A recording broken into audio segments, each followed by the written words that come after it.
Hi everyone, कैसे हो आप सभी लोग। 12 दिसंबर 1935 को मुझे जात पंथ तोड़क मंडल के मंत्री श्री संत राम का पत्र प्राप्त हुआ, जो इस प्रकार है। प्रिय डॉक्टर साहेब, आपके 5 दिसंबर के कृपा पत्र के लिए बहुत बहुत धन्यवाद। आपकी आज्ञा के बिना मैंने इस प्रेस को दे दिया, इसी के लिए मैं आपसे क्षमा चाहता हूँ। मैं समझता हूँ कि इसके प्रचारित करने में कोई हानि नहीं है। आप एक महान चिंतक हैं। मेरा यह सुविचारित मत है कि आपने जाति समस्या का जितनी गहराई से अध्ययन किया है, उतनी किसी और ने नहीं किया है। मुझे स्वयं और हमारे मंडल को हमेशा ही आपके विचारों से लाभ पहुंचा है। मैंने अनेक बार क्रांति में इसका प्रचार और स्पष्टीकरण किया है और अनेक सम्मेलन में इस पर भाषण भी दिए हैं। मैं आपके इस नए सूत्र अर्थात जिन आर्थिक विश्वासों पर जाति प्रथा की नींव खड़ी है, उस अस्तित्व की समाप्ति के बिना जात पंथ की तोड़ना संभव नहीं है कि व्याख्या की पढ़ने की बहुत इच्छुक हूँ। कृपया अपनी सुविधा अनुसार यथा शीघ्र विस्तार से इसकी व्याख्या करें ताकि हम विचार पर प्रेस मंचों और समर्थन कर सकें। फिलहाल मैं इस संबंध में पूरी तरह से स्पष्ट नहीं हूँ।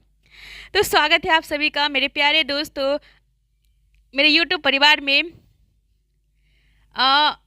इस चैनल को सब्सक्राइब कर लीजिए, शेयर कर दीजिए, बेल आइकन को प्रेस कर दीजिएगा जिससे आने वाली सारी नोटिफिकेशन आपको मिले। हमारी प्रबंधीकरण समिति का आग्रह है कि हमारे वार्षिक सम्मेलन का अध्यक्ष बनना स्वीकार करें।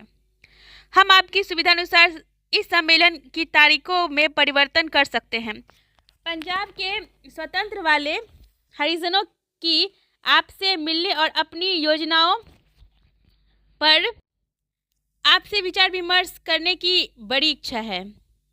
अतः यदि आप लाहौर आकर सम्मेलन की अध्यक्षता करने की कृपा करें तो काम हो जाएगा। हम विचारधाराओं के हरिजन नेताओं को आमंत्रित करेंगे और इससे आपको उन्हें अपने विचार से अवगत कराने का अवसर मिलेगा। मंडल ने अपने सहायक मंत्री श्री इंद्र सिंह को क्रिसमस के अवसर पर बंबई से आपसे मिलने और सारी स्थिति पर आपसे चर्चा करने के लिए नियुक्त किया, जिससे आपको हमारे अनुरोध को स्वीकार करने के लिए राजी किया जा सके। मुझे यह बताया गया कि जातपंथ तोड़क मंडल स्वर्ण हिंदू समाज सुधारकों का एक संगठन है, जिसका एकमात्र उद्देश्य हिंदुओं की जाति प्रथा का उन्मूलन करना है। सैद्धांतिक रूप से मैं किसी आंदोलन में भाग लेना पसंद नहीं करता हूं जो स्वर्ण हिंदुओं द्वारा चलाई गया हो। सामाजिक सुधारों के प्रति उनका रवैया मुझसे इतना भिन्न है, मेरे लिए उनके साथ काम करना कठिन है। वास्तव में मेरे और उनके रूप से ऐसी किसी आंदोलन में भाग लेना पसंद नहीं करता हूँ जो स्वर्ण हिंदुओं द्वारा चलाया गया है। सामाजिक सुधार के प्रति उनका रवैया मुझसे इतना भिन्न है, मेरे लिए उनके साथ काम करना कठिन है। वास्तव में मैं और उनके विचारों में विभिन्नताओं के कारण उनके साथ काम करने का अनुकूल नहीं लगता है। इसीलिए जब मंडल में पहली बार मुझे अध्यक्षता करने का अनुरोध किया था तो मैंने उसे अस्वीकार कर दिया था। फिर भी मंडल ने इसे मेरी अस्वीकृति नहीं माना है और अपनी एक सदस्य को मुझ पर नियंत्रण स्वीकार करने के लिए दबाव डालने का उद्देश्य से बम्बई भेजा। अंत में मैं अध्यक्षता करने के लिए तैयार हो गया। वार्षिक सम्मेलन मंडल का मुख्यालय लाहौर में होना था और सम्मेलन का आयोजन ईस्टर के अवसर पर होना था, किंतु वह 1936 में मई मास में मध्यकालीन स्थगित कर दिया गया। मंडल की स्वागत समिति ने अब इस सम्मेलन को रद्द कर दिया। इस सम्मेलन में रद्द होने की सूचना मेरे अध्यक्षीय भाषण में छप जाने बहुत बाद में आई। इस भाषण की प्रतियां मेरे पास पड़ी हुई थी, जो जाति प्रथा से उत्पन्न समस्या पर विचार जानने का अवसर नहीं मिला।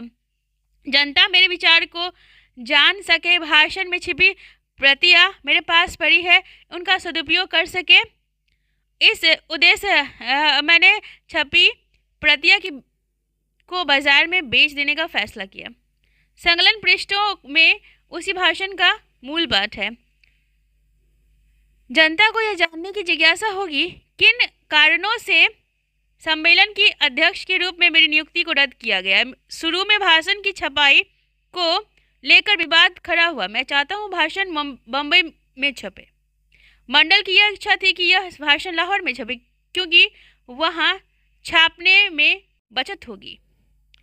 मैं इससे सहमत बिल्कुल नहीं हुआ और मैंने इसे बम्बई में ही छापे जाने का आग्रह किया। मेरे प्रस्ताव पर सहमति बजाय मुझे एक पत्र प्राप्त हुआ जिस पर मंडल की कई सदस्य के हस्ताक्षर थे। इसमें इससे आगे दिया गया उदाहरण मैं यहाँ प्रस्तुत करता हूँ। सम्मानित डॉक्टर जी श्री संत राम के को लिखे इस मास की 24 तारीख को आपके पत्र को हमें दिखाया गया। हमें इस पत्र को पढ़कर थोड़ी सी निराशा हुई। यहाँ जो स्थिति उत्पन्न हुई है शायद आपको पूरी तरह अवगत नहीं है। आप पंजाब के प्राय सभी हिंदू आपको इस प्रांत में आमंत्रित करने के लिए विरुद्ध है। जात पंथ तुरक मंडल की बड़ी तीखी आलोचना हुई।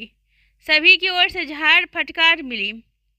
मुझे सभी हिंदू नेताओं, जिनमें भाई परमानंद MLA, महात्मा हंसराज, डॉक्टर गोकुल चंद और नारंग राजा नरेंद्र नाथ MLA आदि शामिल थे, मंडल के इस निर्णय से अपने आप को अलग कर दिया। जाति प्रथा उन्मूलन, इस सब के बावजूद जातपंथ तोड़क मंडल, जिसके प्रमुख नेता श्री संत राम जी हैं, के सभी सदस्य को व्यवस्थित एकजुट होकर चलने की दृढ़ प्रतिज्ञा है। अध्यक्ष पर आपकी नियुक्ति के विचार को नहीं छोड़ेंगे। मंडल की बदनामी होगी। इन परिस्थितियों में आपका कर्तव्य हो जाता है कि मंडल के साथ सहयोग करें। ऐसे समय जब उन्हें हिंदुओं की ओर बड़ी कठिनाई का सामना करना पड़ा है तो परेशानियों को बढ़ाए और बहुत दुर्भाग्यपूर्ण हुआ। हमें आशा है कि मामले पर विचार करेंगे और वही करेंगे जिसमें हम सभी की भलाई हो। इस पात्र ने मुझे बड़ी परेशानी में डाल दिया।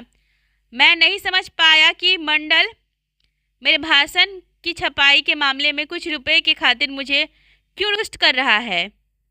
मुझे इस पर विश्वास नहीं होता है कि सर गोकुल चंद नारंग जैसे व्यक्तियों ने मेरे अध्यक्ष चुने जाने पर विरोध स्वरूप त्यागपत्र दे दिए, क्योंकि सर गोकुल चंद का निम्नलिखित पत्र प्राप्त हुआ है। 5 मोंटगोमरी रोड, लाहौर 7236। ये एक पत्र था। तो इस अध्याय में जाति को लेकर कितने वाद विवाद हुए उसके बारे में व्याख्या की गई है। तो आप इसको रोज़ सुनिए। मेरी कहानी मेरी ज़ुबानी का ऑडियो सीरीज़ मैंने डाला है, तो उसको जाके सुनिए और शेयर करिए, सब्सक्राइब करिए, बेल आइकन को प्रेस करिए। जय भीम, जय अम्बेडकर साहब जी की जय हो।